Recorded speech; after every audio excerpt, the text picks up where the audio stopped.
నమస్కారం. తెలంగాణ పాలిటిక్స్ ఇప్పుడు ఒక్కరి చుట్టూనే తిరుగుతున్నాయి. ఆయనే మంత్రి పొంగులేటి శ్రీనివాస్ రెడ్డి. మాజీ మంత్రులు కేటీఆర్, హరీష్ రావు గట్టిగా టార్గెట్ చేశారు. అసలీ పొలిటికల్ ఫైట్ వెనక ఉన్న కథేంటో ఈరోజు వివరంగా చూద్దాం.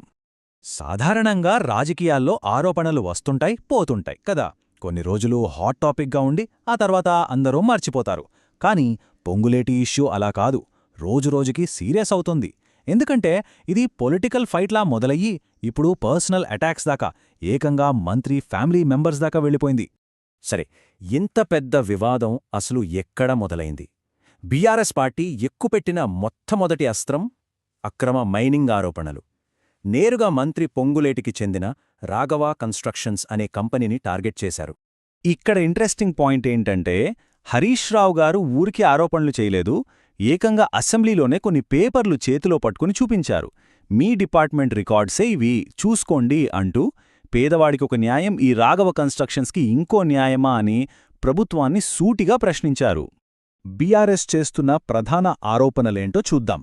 First point, Raghava constructions company జంట జలాశయాల దగ్గర ఇల్లీగల్గా మైనింగ్ చేస్తోంది. దీనివల్లేమవుతోంది? హైదరాబాద్ సిటీకి మంచినీళ్ళిచ్చే మూసీ నది పొల్యూట్ అవుతోందని వాళ్ళ వాదన. అంతేకాదు, మైనింగ్ డిపార్ట్మెంట్ 2 సార్లు షోకాజ్ నోటీసులిచ్చినా కూడా ఆ కంపెనీ లెక్క చేయలేదట. అయినా సరే రూల్స్ ప్రకారం వాళ్లపై క్రిమినల్ కేసులు ఎందుకు పెట్టలేదని గట్టిగా అడుగుతున్నారు.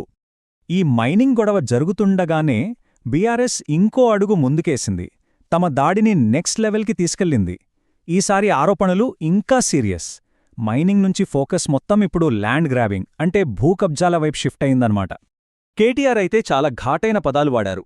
మంత్రి పొంగులేటిని ఏకంగా భూబకాసురుడు, గద్దా అంటూ సంబోధించారు. గుండాలను అడ్డం పెట్టుకుని పేదల భూముల్ని బెదిరించి లాక్కుంటున్నారని చాలా సీరియస్ ఆరోపణలు చేశారు. ఇవన్నీ చూస్తుంటే ఏదో ఆవేశంలో చేస్తున్న ఆరోపణల్లా అనిపించట్లేదు కదా. దీని వెనకాల ఒక పక్కా పొలిటికల్ ప్లాన్ ఉంది. ప్రభుత్వాన్ని ఇరుకున పెట్టడానికి BRS party step by step ఎలా వెళ్తోందో ఇప్పుడు చూద్దాం. చూడండి, బీఆర్ఎస్ స్ట్రాటజీ ఎంత పక్కాగా ఉందో. ఫస్ట్, అసెంబ్లీలో సాక్ష్యాలు అంటూ కొన్ని పత్రాలు చూపించారు. సెకండ్, మంత్రి వెంటనే రాజీనామా చెయ్యాలని డిమాండ్ చేశారు. థర్డ్, దీనిపై హౌస్ కమిటీ వేసి విచారణ జరపాలని పట్టుబట్టారు. ఇక ఫైనల్గా ఈ ఇష్యూని గవర్నర్ దగ్గరికి తీసుకెళ్లి మరీ ఒత్తిడి పెంచే ప్రయత్నం చేశారు. అయితే ఇప్పటిదాకా మనం చూసిన ఆరోపణలన్నీ ఒక ఎత్తైతే, ఇప్పుడు చెప్పబోయేది మరో ఎత్తు. అన్నిటికన్నా ఇది చాలా సీరియస్ ఎలిగేషన్. ఏంటంటే, ప్రభుత్వం కావాలనే మంత్రిని, ఆయన కుటుంబాన్ని కాపాడే ప్రయత్నం చేస్తోందని. ఈ ఆరోపణకు మెయిన్ ఎపిసోడ్ వట్టినాగులపల్లి ఘటన.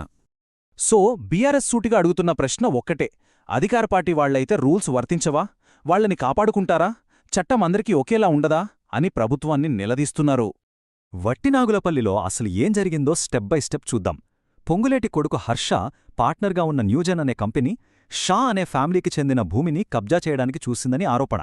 ఆ తరువాత బౌన్సర్లతో ఆ ఫ్యామిలీపై దాడి చేయించి ఇక్కడే బతుకుండగానే పాతిపెడతామని బెదిరించారట. ఒక యంగ్ పోలీస్ ఆఫీసర్ ధైర్యం చేసి ఎఫ్ఐఆర్ కూడా ఫైల్ చేశాడు. కాని ఇక్కడే అసలు ట్విస్ట్. మంత్రి పొంగులేటి ఇన్వాల్వ్ అయ్యారని, ఆ తర్వాత ఎఫ్ఐఆర్ నీరుగార్చేశారని, ఆ నిజాయితీపరుడైన ఆఫీసర్ను ట్రాన్స్ఫర్ కూడా చేసేశారని బీఆర్ఎస్ ఆరోపిస్తుంది. ఈ పాయింట్ దగ్గర హరీష్ రావు చేసిన కంపారిజన్ బీఆర్ఎస్ వాదనకు బాగా బలాన్నిచ్చింది. ఆయనేమన్నారంటే, మా ఎమ్మెల్యే మహిపాల్ రెడ్డి తమ్ముడు ఒక చిన్న తప్పు చేస్తే 1 నెల రోజులు జైల్లో పెట్టారు. మరి ఇక్కడ పరిస్థితి ఏంటి? ప్రతిపక్షానికొక రూల్, అధికార పక్షానికి ఇంకో రూలా అని చాలా ఎమోషనల్గా ప్రశ్నించారు. ఈ 2 న్యాయాల ఆర్గ్యుమెంట్తో ప్రభుత్వాన్ని డిఫెన్స్లో పడేశారు.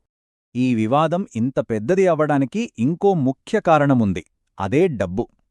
వట్టినాగులపల్లిలో గొడవకు కారణమైన ఆ భూమి విలువెంతో తెలుసా? అక్షరాల 1300 కోట్ల రూపాయలు.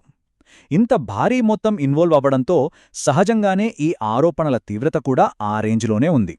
సో అక్రమ మైనింగ్తో మొదలైన ఈ వివాదం భూ కబ్జాలు, ఫ్యామిలీ మెంబర్స్ ఇన్వాల్వ్మెంట్, చివరకు ప్రభుత్వమే కాపాడుతోందనే ఆరోపణల దాకా వచ్చింది.